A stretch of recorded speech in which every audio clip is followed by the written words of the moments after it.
Falconer X, usually bringing a lot of hope and optimism, a lot of fire, a lot of tenacity, and a lot of Miami swag. But here, Okay.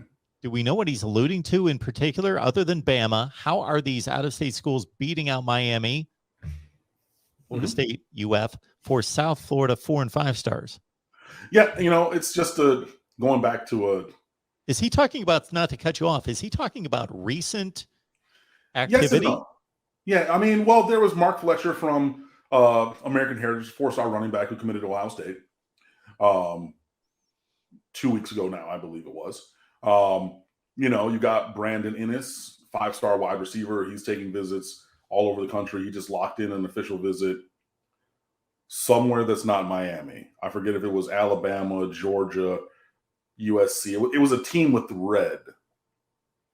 It wasn't O State. I know that.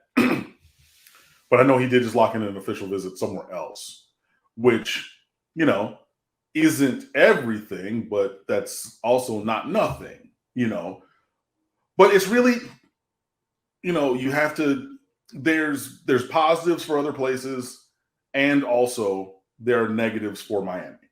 So they're going to both highlight their great attributes and then negatively recruit Miami's negative attributes, whether that's the depth chart, whether that's the performance on the field, whether that's the kind of coaching, whether that's the facilities, whether that's, I know people still bring up the fact that, Hard Rock Stadium is where Hard Rock Stadium is, which is 23 miles away from the campus,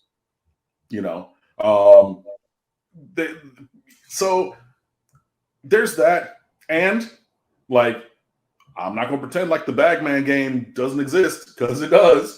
So there was definitely some of that in some of those cases. But, also Miami hadn't given anybody a reason to stay. And there's so many people, so many players who have said it themselves that if Miami was worth a damn, they would have stayed. But Miami has been average at best. So I'm going to go somewhere else. So, I mean, it's never a single source kind of debate, but there's multiple factors. And it could be one thing for one kid and another thing for another kid. And Miami shot themselves in the foot too by not really building or maintaining connections with some of the high schools down here, not really listening when they would go down and they would recruit at the schools, be like, okay, coach, well, I'm here for Mark. It's like, cool, great. I also have Jake, Bob, Cam, and Brian, and they're also really great, either this class or next class. No, I just want to talk to Mark.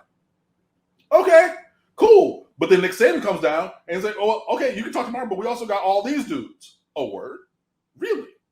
Okay, tell me more about them. I'm going to talk to Mark, but let me know about the next round, right? And by not doing that, then Miami's been late on some guys and not prioritizing guys who want to come to Miami. I'm not going to go through the whole story again, but I've worked with Jordan Battle's dad at Deerfield Beach Senior High School. I remember Jordan Battle when Jordan Battle was 4 and 5 years old, coming to the school always wearing orange and green. He wanted to be a Miami Hurricane more than anything else. Miami said, you are soft, you are not physical, you do not fit the athletic profile of somebody that we want to have at the University of Miami. And then circle back on him 2 years later after having told him that multiple times at camp, on campus, confirmed, right?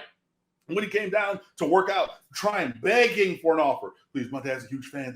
Come on, I bleed orange and green. Nah, you're soft. You're small. All right. Nick Saban coaches Aquinas, sees this guy, and says, who is it? Miami doesn't? Let me get that. Cool. Now it's the Jordan Battle who's going to be a first-round draft pick next year. But Miami shot themselves in the foot with that.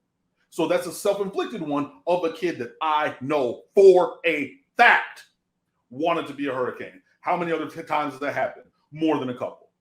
So again, it's a little column A, a little column B, but hopefully we're going to turn some things around and can go in a different direction.